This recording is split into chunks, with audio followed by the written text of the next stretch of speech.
Hello student, आज की video में हम देखेंगे कि जो आपके बिहार यूनिवर्सिटी की सारी क्लासेस हैं वो इस चैनल पे होगा आपके।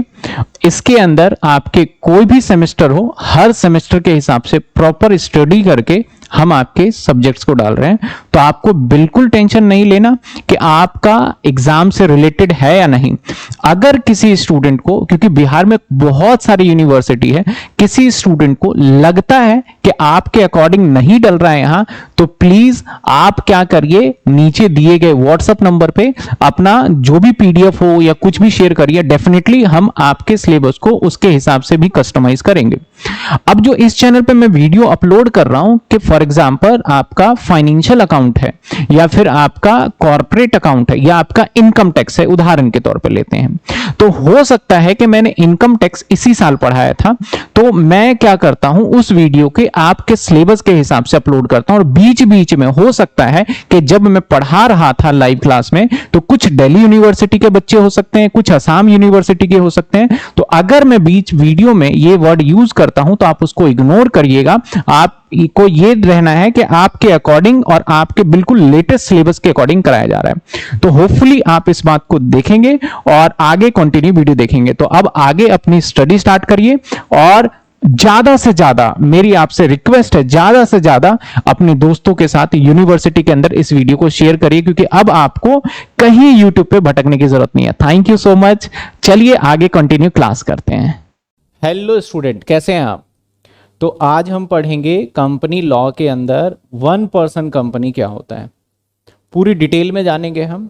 तो सबसे पहले 1% कंपनी, आपने कंपनी देखा प्राइवेट लिमिटेड, लिमिटेड कंपनी।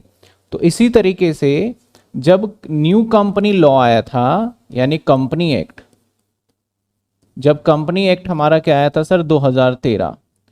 तो 2013 company act new company act था।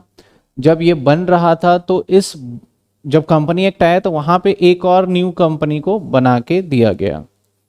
बेसिकली दो से बहुत सारे ऐसे नए नए कंपनी फॉर्म हुए। पहले तो नॉर्मली यही था कि भैया प्राइवेट लिमिटेड कंपनी या लिमिटेड कंपनी, इसके अलावा तो कुछ है ही नहीं। नॉर्मली एक हमारा सेक्शन 25 में हुआ करता था, आज देखेंगे हम नॉन प्रॉफिट ऑर्गेनाइजेशन या लाइसेंसिंग कंपनी, ठीक है। लेकिन 2013 के अंदर बहुत सारी बदलाव आए, तो उसके अंदर 1% कंपनी आया। ये बनाया क्यों गया 1% कंपनी? क्योंकि बहुत सारे लोगों को ना अपना शेयर्स होल्डर पैटर्न जो होता है ना, जैसे आप एक बिजनेस कर रहे हो इंडिविजुअली, तो आप अपने कंपनी बनाना चाह रहे थे। जैसे मान लेते हैं mister Ram, for suppose example ले रहा हूं, मिस्टर राम जो है ये बहुत अच्छा बिजनेस चल रहा है, बहुत लार्ज स्केल पे काम कर रहा है ये। अब ये क्या चाहता है, और ये अकेला करता है, ये इंडिविजुअल है, ये अकेला करता है। और ये क्या चाहता है कि मैं अपनी कंपनी को भी ना अपना रजिस्टर्ड करा दूं। तो भैया जब इंडिविजुअल था तो ये सोल प्रोप्राइटरशिप कर सकता था, और इतने सारे रजिस्ट्रेशन नहीं करा सकता था जितना कि होना चाहिए। नॉर्मली अपने ट्रेडमार्क रजिस्टर करा लो, सोल प्रोप्राइटरशिप में रजिस्टर करा लो, टैक्स वैक्स भरो, बस यही था, चाहे आपकी कितने भी बड़ी। और अगर आप बहुत अच्छे से काम करना चाहते हो, अपनी कंपनी को और एक्सपेंशन करना चाहते हो, तो आपको प्राइवेट लिमिटेड बनाना पड़ेगा। और प्राइवेट लिमिटेड के लिए आपके शेयर होल्डर आ जाएंगे, आपका एक और हिस्सेदार आ जाएगा, क्योंकि प्राइवेट लिमिटेड बनाने के लिए मिनिमम 2 व्यक्ति की रिक्वायरमेंट थी। तो उस टाइम ऐसे पर्सन जिनका बिजनेस बहुत अच्छा था वो ज्यादा एक्सपेंड नहीं कर पा रहे थे। तो फिर लॉ के अंदर अमेंडमेंट आया। अमेंडमेंट क्या होता है सर? लॉ के अंदर बदलाव आया, और हमारे हिंदुस्तान के कानून कंपनी एक्ट 2013 के अंदर बोला गया कि आज के बाद हम, अगर कोई ऐसा व्यक्ति है जो अपना बिजनेस कर रहा है, तो एक व्यक्ति भी अपना कंपनी बना सकता है और अपनी सारी चीजों को एक्सपेंड कर सकता है।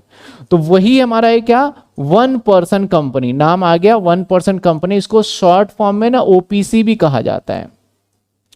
तो सर हम इसमें क्या डिस्कस करेंगे? 1% कंपनी क्यों बनाया गया? अभी जैसे मैंने बताया आपको कि हमें अपने बिजनेस को एक्सपेंड करना था और एक ही व्यक्ति इंडिविजुअल ही बिजनेस करेगा। दूसरा, इसके क्या रूल है, रूल क्या क्या होने चाहिए? 1% कंपनी में आपके डायरेक्टर होने चाहिए, और फिर क्या होना चाहिए, साइन कौन करेगा, और बाकी सारी चीजें हम रूल भी देखेंगे इसके अंदर। इसके बाद क्या 1% कंपनी अगर होता है और बाद में प्राइवेट लिमिटेड बदल सकता है, कन्वर्जन हो सकता है या पब्लिक में, वो भी देखेंगे। क्या प्राइवेट कंपनी 1% कंपनी में कन्वर्जन हो सकता है, वो भी देखेंगे। क्या हमारा यहाँ पे क्या क्या बेनिफिट्स मिल जाता है, क्या क्या, मतलब कि देखो प्राइवेट कंपनी तो एक बड़ी कंपनी है, 1% छोटी है, तो ऑब्वियस है कि 1% कंपनी के अंदर सरकार ने कम रूल एंड रेगुलेशन रखे होंगे। तो क्या ऐसी चीजें जो इसको बेनिफिट मिलेगी अदर कंपनी के मुकाबले, तो हम इसके अंदर क्या क्या देखने वाले हैं, रूल देखने वाले हैं, और क्या देखेंगे, कन्वर्जन देखेंगे, कन्वर्ट कैसे हो जाता है। उसके बाद क्या देखेंगे सर, हम एग्जेम्पशन देखेंगे। तो 3 चीजों पे बड़ा ही क्वेश्चन पूछा जाता है इसमें 1% कंपनी पे। तो रूल, कन्वर्जन और आपके क्या क्या बेनिफिट मतलब छूट मिलता है, ठीक है ना। तो ये था हमारा 1% कंपनी। चलिए आइए देखते हैं क्या क्या हमारे इसके अंदर है बेनिफिट, क्या क्या रूल है। तो सबसे पहले देखिए क्या कहता है, आप ध्यान से देखिएगा। देखिए क्या कहता है 1% कंपनी यानी ओपीसी। ओपीसी में क्या कहा गया, चलिए कहता है द कंपनी एक्ट 2013 इंट्रोड्यूस। मैंने कहा था ना ये कंपनी एक्ट 2013 के अंदर इंट्रोड्यूस होके आया था ये 1% कंपनी। इसकी थिकनेस बढ़ा लेते हैं थोड़ा, ठीक है, ऑफ 1% कंपनी। ओके सर, ये समझ में आ गया। आगे कहता है this is made possible to company with only 1 member. पहले ना 2 मेंबर हुआ करते थे, लेकिन जब से 1% कंपनी आए सिर्फ 1 मेंबर के लिए बनाया गया, यानी अकेला व्यक्ति ही बिजनेस कर पाए और वो अपने नाम के आगे प्राइवेट लिमिटेड या प्राइवेट लिमिटेड वर्ड का इस्तेमाल कर पाए और एक रजिस्टर रिकॉग्नाइज जिसे कि इंटरनेट पे या कहीं भी बोल सके भाई हम भी प्राइवेट लिमिटेड कंपनी है। OPC provide benefit both form. आप जो सोल प्रोप्राइटर करते हैं उसके तो सारे बेनिफिट्स मिलेंगे और साथ के साथ आपका स्टेटस कंपनी वाला भी माना जाएगा विद द फॉर्मेशन जब बन जाएगा। तो हमने देखा 1% कंपनी क्या था। अब हम क्या देखने वाले हैं कि 1% कंपनी के अंदर क्या क्या रूल है। रूल जैसे मैं बोलूं तो इंडियन सिटीजन ही 1% कंपनी बन सकता है, और अगर कोई फॉरेनर चाहता है ना कि 1% कंपनी इंडिया में आके बना ले तो ऐसा नहीं हो सकता। दूसरा, आप एक से ज़्यादा 1% कंपनी के अंदर नॉमिनी भी नहीं हो सकते और एक से ज़्यादा 1% कंपनी भी नहीं बना सकते। तीसरा, आप लाइसेंसिंग कंपनी में कन्वर्ट भी नहीं हो सकते। लाइसेंस कंपनी क्या होता है अभी हम थोड़ी देर बाद देखेंगे, तो फटाफट से हम देख लेते हैं ओवरव्यू। और ये सारे के सारे नोट्स ना आपको अवेलेबल हो जाएगा कंटेंट में और उसके अकॉर्डिंगली हम चलेंगे। तो कहता है कि नेचुरल, और इसके अंदर क्या होगा सर, ये नेचुरल पर्सन ही बनेगा और इंडियन सिटीजन ही बनेगा। मैं मार्क करता जा रहा हूँ जो जो चीज़ें मेन चीज़ें हैं। इसके साथ sir no person shall eligible more than 1 company, एक कंपनी के लिए एलिजिबल नहीं है, और नॉमिनी भी नहीं बन सकता, ठीक है ना। नॉमिनी बनाना जरूरी होता है हमारा, क्योंकि विदाउट नॉमिनी शेयर्स कैसे ट्रांसफर होगा। माइनर इसके अंदर नहीं बन सकता, वैसे तो हालांकि माइनर किसी में भी नहीं बन सकता। जब हम शेयर कैपिटल वाला चैप्टर पढ़ेंगे ना तो वहां पे केसेस देखेंगे, तो माइनर तो किसी पार्टनरशिप में भी नहीं बनाया जा सकता, कुछ एक्सेप्शन केस में बन जाता है, ठीक है। Minor shall become no minor shall become nominee 1% company hold share with the beneficial interest, ठीक है। कैन नॉट इनकॉर्पोरेटेड और कन्वर्ट, हमारा जब इनकॉर्पोरेट हो गया तो उसे हम सेक्शन 8 वाली कंपनी के अंदर कन्वर्ट नहीं कर सकते। सर सेक्शन 8 वाली कंपनी कौन सी होती है? कुछ ऐसी कंपनी होती है जिसे एनजीओ बोलते हो ना, नॉन प्रॉफिट ऑर्गेनाइजेशन। तो हम अपने आप को रजिस्ट्रेशन कराते हैं कि भाई हम लोगों की भलाई करेंगे, और जब लोगों की भलाई करेंगे उसमें अपने आप को रजिस्ट्रेशन करा लेते हैं तो उसको बोलते हैं सेक्शन 8 वाली कंपनी। आगे अभी देखेंगे हम।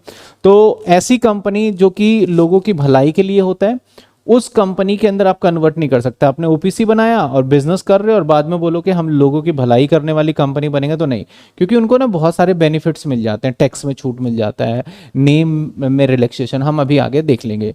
तो सर ये कन्वर्ट नहीं होता सेक्शन 8 में। Such company non banking financial institution, यानी बैंक वगैरह है तो बहुत बड़ी कंपनी होती है तो वो ओपीसी नहीं बनाया जा सकता। बैंक वगैरह के लिए तो आपको प्राइवेट लिमिटेड बनाइए या फिर लिमिटेड बनाइए, यही 2 ऑप्शन अवेलेबल है, ठीक है। इसके साथ आगे क्या कहता है सर, कन्वर्जन की बात करते हैं। तो इसके कुछ रूल्स थे, रूल्स आपको क्लियर हुआ? फटाफट से एक बार मेरे साथ बोलिए। रूल के अंदर क्या है सर? इंडियन सिटीजन होना जरूरी है, माइनर नहीं बन सकता, एक से ज्यादा कंपनी में नहीं बन सकते, सेक्शन 8 कंपनी में कन्वर्जन नहीं हो सकता, सेक्शन 8 वाली कंपनी के अंदर कन्वर्जन नहीं हो सकता, और बैंकिंग कंपनी में नहीं बन सकता। फिर से बोलिए एक बार, आपका इंडियन सिटीजन होना जरूरी है, माइनर नहीं बन सकता, एक से ज्यादा कंपनी में नहीं बन सकता, बैंकिंग कंपनी के अंदर नहीं हो सकता, और सेक्शन 8 में कन्वर्जन नहीं हो सकता। कुछ रूल है जो आपको ध्यान रखने हैं बनाने के लिए, ठीक है। चलिए अगले पॉइंट पे आ जाते हैं, कन्वर्जन कर लेते हैं। चलो sir, conversion 1% company into public company या प्राइवेट कंपनी, यानी आपने अभी छोटी कंपनी बनाया था और आप चाहते हो कि अब हम बड़ी कंपनी बना रहे हैं, तो कन्वर्ट करने के लिए क्या करने पड़ेंगे, सारे रूल एंड रेगुलेशन फॉलो करने होंगे। रूल एंड रेगुलेशन क्या, आपको मेंबर बढ़ाना पड़ेगा। अगर आप 1% कंपनी हो तो आपके मेंबर कितने होंगे, 1। अब चाहते क्या हो, आपका कौन सा कंपनी बन जाइए, प्राइवेट, तो कितने मेंबर करने पड़ेंगे, मिनिमम 2। चाहते हो पब्लिक, तो मिनिमम कितने पढ़ने पड़ेंगे, 7। तो मेंबर बढ़ाना पड़ेगा आपको। Association of article, memorandum of association, ये सारा क्या करना पड़ेगा, ये ऑल्टर करना पड़ेगा, यानी बदलना पड़ेगा, उसमें चेंज करना पड़ेगा। अपने नाम के आगे अगर लिमिटेड में गए तो लिमिटेड लगाना पड़ेगा या प्राइवेट लिमिटेड चलता रहेगा। आपका कैपिटल इंक्रीज करना पड़ेगा। तो बहुत सारी चीजें हैं, उसके हिसाब से देख लीजिए, फटाफट से बस मार्क कर रखा है, बहुत आसान है। कहता है 1% company shall alter memorandum. Alter memorandum का मतलब क्या होता है, हर कंपनी का अपना क्या काम करेगा नहीं करेगा वो मेमोरेंडम ऑफ एसोसिएशन में लिखा होता है। यानी हर कंपनी के अपने नियम कानून article of association of memorandum of association में होता है। तो 1% कंपनी जब बना होगा तो 1% कंपनी के हिसाब से वो काम कर रहा होगा, लेकिन अब जब बनेगा ये प्राइवेट, तो प्राइवेट के हिसाब से तो उसको उसके नियम कानून भी चेंज करने पड़ेंगे। Resolution give affect the conversion into make necessary change, मतलब कि उसमें बदलना है बस। रेजोल्यूशन क्या, 1% क्या चेंज करेगा, 1% कंपनी में कन्वर्ट, वो कन्वर्ट हो सकता है, प्राइवेट में भी हो सकता है और पब्लिक में हो सकता है, और लेकिन सेक्शन 8 वाली कंपनी के अंदर नहीं हो सकता, जो कि हमने पीछे रूल देखा था। कहता है the company shall file application, जैसे ही कन्वर्ट होगा ना तो आईएनसी, सर आईएनसी क्या है, ये फॉर्म नंबर होता है आईएनसी, इनकॉर्पोरेशन फॉर्म नंबर 6 में कन्वर्जन प्राइवेट या पब्लिक को है, अदर देन सेक्शन 8, सेक्शन 8 वाला तो बनेगा ही नहीं, उसको क्या करना है, एक अलोंग विद द प्रिस्क्राइब फी, जो भी फी लगता होगा, रजिस्ट्रेशन ऑफिस में 2014 में अटैच डॉक्यूमेंट करके, और ये डॉक्यूमेंट देने पड़ेंगे, alter MOA, copy of resolution, the list of आपका प्रपोज्ड मेंबर, जो मेंबर होंगे, डायरेक्टर कितने होंगे, लिस्ट ऑफ क्रेडिटर, या और एटलीस्ट ऑडिटेड बैलेंस शीट आपको दोनों जमा करना होगा। यानी सर सिंपल सी बात है, कन्वर्जन करने के लिए क्या क्या करना पड़ेगा, ध्यान रखिए क्या करना पड़ेगा। अगर आप ओपीसी से कन्वर्ट करना चाहते हो पीवीटी में, तो नंबर 1 सबसे पहले अपना एमओए एंड एओए को ऑल्टर करो। सर ऑल्टर का मतलब बदल दो, चेंज कर दो, ठीक है। जैसे आपका ये होगा, आपको फॉर्म भरना होगा INC 6 और एक फीस के साथ प्लस आपको फी, और आपको जमा करवा देना होगा ROC रजिस्टर्ड ऑफ कंपनी को। और जब आप फॉर्म भरोगे तो क्या क्या डॉक्यूमेंट यहाँ पे चेंज करना है, आपको MOA चेंज करना है, आपको AOA भी चेंज वाला जमा करवाना है फॉर्म में। नंबर 3 आपको मेंबर की लिस्ट देना है, कौन कौन मेंबर होंगे, चेंज हो गया ना। नंबर 4 और क्या दोगे सर, और आपको क्रेडिटर का लिस्ट देना है, और क्या करना है सर, नंबर 5 में क्या था हमारा, नंबर 5 में हम ऑडिटेड बैलेंस शीट भी दे देंगे जाके, ठीक है। तो ये था हमारा ओपीसी से प्राइवेट कंपनी। तो फटाफट से मेरे साथ बोलना, ओपीसी से प्राइवेट लिमिटेड कंपनी में क्या, रेजोल्यूशन पास कर दो, रेजोल्यूशन किस चीज का पास कर दो, और एमओए एओए ऑल्टर करना है आपको। इसके बाद INC 6 के साथ जो आपने ऑल्टर किए ये सारे डॉक्यूमेंट करके जमा करवा दो, आपकी कंपनी कन्वर्ट हो जाएगा सब्जेक्ट टू अप्रूवल के अकॉर्डिंगली, ठीक है ना। चलिए सर, अब कन्वर्जन प्राइवेट कंपनी, एक प्राइवेट कंपनी जो कि 1% से तो बड़ी कंपनी है और वो ओपीसी बनना चाहता है, यानी बड़ी कंपनी है एक, और वो छोटा बनना चाहता है, बोलता है यार फंस गए बेफालतू में। तो ऐसे सिचुएशन में क्या करना होगा, ऐसे सिचुएशन में आपको कुछ फॉलो करना होगा, क्योंकि जब आप होगे क्या, जब आप होगे प्राइवेट लिमिटेड तो आपके 2 मेंबर होंगे, लेकिन आप कन्वर्ट होगे किस में, ओपीसी में, तो आपको कितने मेंबर करने पड़ेंगे, 1 मेंबर करना पड़ेगा, ठीक है। साथ के साथ आपको कैपिटल भी आपका देखना पड़ेगा कि कितना होना चाहिए। तो क्या कहता है देखिए, आप private company other than company registered under section 8, तो पहले तो सेक्शन 8 वाली कंपनी हर जगह डालना ही है, क्योंकि वो तो हो ही नहीं सकता। हैविंग पेड अप कैपिटल, जिसका पेड अप कैपिटल कितना होना चाहिए, 50 लाख और उससे कम होगा। टर्नओवर कितना होना चाहिए, 2 करोड़ या उससे कम, किसका, पिछले 3 फाइनेंशियल ईयर का, और लेस में बी कन्वर्ट इटसेल्फ 1% कंपनी, यानी अगर आपकी पब्लिक कंपनी है, आपका पेड अप कैपिटल 50 लाख से कम है और पिछले 3 सालों में आपने 2 करोड़ से कम की सेल करी है, तभी आप 1% कंपनी में कन्वर्ट हो सकते हो, नहीं तो आपको बड़ी कंपनी ही माना जाएगा। By passing special resolution pass करना पड़ेगा इन जर्नल मीटिंग में, जर्नल मीटिंग बुलाओगे और उसमें क्या करोगे, एक स्पेशल रेजोल्यूशन पास कर दोगे। मैंने बताया था रेजोल्यूशन क्या होता है, डिस्कशन, मतलब 75% लोगों से कंसर्न लेना है, ठीक है। इसके बाद आप एक स्पेशल रेजोल्यूशन पास करके आपका बन जाएगा सीधा, और ये सारे डॉक्यूमेंट डिपॉजिट कर देना है। क्या डिपॉजिट कर दोगे सर, आप जो भी ऑल्टर करोगे ना, ऑल्टर MOA या फिर AOA, जो भी आपने ऑल्टर किया है, ये सारा जमा कर दोगे किसको सर, ROC को, प्रिस्क्राइब फॉर्म और प्रिस्क्राइब टाइम के साथ, ठीक है। तो अब देखिए दोनों अलग अलग बातें थे, आप छोटी कंपनी से बड़ी में जाना चाहते हैं उसको भी कन्वर्जन, और बड़ी से छोटी में आना चाहते हैं दोनों। सर अगर आप OPC बनाते हो तो आपको क्या क्या एग्जिम्पशन मिल जाता है, ठीक है, देख लेते हैं क्या क्या बेनिफिट्स मिल जाता है एग्जिम्पशन 1% कंपनी में। सबसे पहले एक डायरेक्टर हो सकता है, कितने director, in case OPC subject to maximum 15 director. Sir अब ये 15 डायरेक्टर वाला क्या फंडा है, मैं थोड़ा सा समझा दूं। अगर मैं डायरेक्टर की बात करूं ना, तो 2 चीजें याद रखना, एक मिनिमम और एक मैक्सिमम। 3 तरीके का कंपनी है, एक OPC है, एक PVT है, एक लिमिटेड है। यहां पे मिनिमम 1, 2 और 3 डायरेक्टर, ऐसे याद रख लेना। अगर OPC तो कम से कम 1 डायरेक्टर होना चाहिए, प्राइवेट में कम से कम 2, लिमिटेड में कम से कम 3, और मैक्सिमम सभी में 15 बोला गया है। ये डायरेक्टर बढ़ भी सकता है इन केस हमें अप्रूवल मिल जाए board of director, board of resolution में सारी चीजें करने के बाद। तो अब देखिए अगर यहाँ पे 1 डायरेक्टर है OPC के अंदर, तो क्या आपको बोर्ड मीटिंग करनी पड़ेगी, डायरेक्टर की जरूरत ही नहीं, आप अकेले हो कैसे मीटिंग कर सकते हो। तो ये सब बेनिफिट आपको मिल जाता है। तो यहां पे बोलता है मैक्सिमम 15 हो सकता है। सोल मेंबर अगर होगा, individual deem to be first director, वही डायरेक्टर बन जाता है, यानी जो कंपनी का शेयर होल्डर होता है, एक ही शेयर होल्डर होता है, वही डायरेक्टर माना जाएगा। नॉट रिक्वायर्ड टू रोटेशन, यहां पे रिटायर वगैरह जो होता है ना, द डायरेक्टर को जरूरत ही नहीं, क्योंकि एक ही डायरेक्टर होता है जनरली, तो उसको क्या हम रिटायर बदलेंगे, नहीं बदला जा सकता।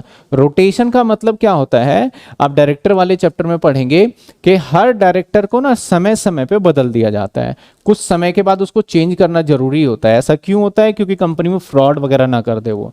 तो सेम जैसे कि सरकारी नौकरी करोगे ना, तो एक जगह पे आपको पोस्टिंग नहीं दी सकती, बदल देते हैं, ताकि आप वहां के लोगों से ज्यादा घुल मिल ना जाओ, आप वहां पे रिश्वत ज्यादा ना ले पाओ, इसलिए सिर्फ। तो सेम यहाँ रोटेशन, अब भैया डायरेक्टर ही एक होगा तो उसको रोटेशन नहीं करने का यहाँ परमिशन है, मतलब नहीं, अगर ज्यादा डायरेक्टर है तो कर सकते हैं। There is only 1 director, no आपका यहां पे बोर्ड मीटिंग करने का कोई जरूरत नहीं है। नोड कंपल्सन, मतलब कि आपको कंपल्सन नहीं है कि आप बोर्ड मीटिंग करो, एक ये बेनिफिट मिल गया आपको। डायरेक्टर एटलीस्ट बोर्ड मीटिंग करना पड़ेगा आपको 90 दिन के अंदर। आपको कितना करना पड़ेगा, 2 ही मीटिंग करनी पड़ेगी साल में, बाकी सब में 4 मीटिंग करनी पड़ती है साल के अंदर, कंपलसरी होता है, कानून कहता है 4 मीटिंग करनी है। लेकिन अगर OPC है तो बोलता है 2 ही मीटिंग कर लो। अगर डायरेक्टर ज्यादा है तो, जैसे कि मैक्सिमम 15 हो सकते थे, तो डायरेक्टर ज्यादा है तो कितने कर लोगे, 2 मीटिंग। 90 दिन से वैसे करना, 90 दिन, जैसे 90 दिन से कम में नहीं, ऐसे नहीं कि आज मीटिंग कर लिया, कल मीटिंग कर लिया, हो गया साल में 2 मीटिंग, नहीं, पहली मीटिंग करोगे उसके बाद फिर 90 दिन के बाद मीटिंग आपको बिठाना है, ठीक है। आपको EGM वगैरह, यानी आपको मीटिंग वगैरह, एक्स्ट्रा ऑर्डिनरी मीटिंग वगैरह, इसके लिए आपको कोई नोटिस नहीं देना, क्योंकि वो OPC के ऊपर ये एप्लीकेबल ही नहीं होता, OPC के ऊपर ये एप्लीकेबल नहीं होता। Conversion journal meeting not applicable, ठीक है, जनरल मीटिंग नहीं होता। There is no need to prepare, सबसे मेन चीज कैश फ्लो स्टेटमेंट इनको बनाने की जरूरत ही नहीं है, और कुछ बैलेंस शीट के अंदर भी साइन वगैरह करने की एग्जाम्पशन है, तो आपको नोट्स मिलेगा, नोट्स के अंदर सारी चीजें पढ़ सकते हो। तो फटाफट चलिए मेरे साथ बोलिए क्या क्या एग्जाम्पशन मिलेगा। सबसे पहले आप 1 डायरेक्टर हो सकता है और मैक्सिमम 15 डायरेक्टर, वही कहानी है। 1 डायरेक्टर होगा तो डायरेक्टर के रोटेशन भी नहीं होगा, 1 डायरेक्टर है तो डायरेक्टर की मीटिंग भी करने की जरूरत नहीं है। अगर 1 से ज्यादा डायरेक्टर है तो आप मीटिंग सिर्फ 2 ही करना साल के अंदर, 90 दिन के बाद बात करना, कैश फ्लो स्टेटमेंट आपको बनाना नहीं है। तो ये क्या था हमारा 1% कंपनी अगर आप करते हो तो आपको प्रिविलेजेस भी बोल देते हैं इसको, आपको बेनिफिट, एग्जम्पशन और प्रिविलेजेस ये दी जाती है। तो यहां पे हमारा सर खत्म हो जाता है टोटल 1% कंपनी। होपफुली आपको समझ में आएगा, कोई भी पॉइंट आता है आपको अच्छे से लिखना है, और 10 ईयर भी आप ले सकते हो, 10 ईयर से में से भी पढ़ो और इसके साथ भी पढ़ सकते हो आप।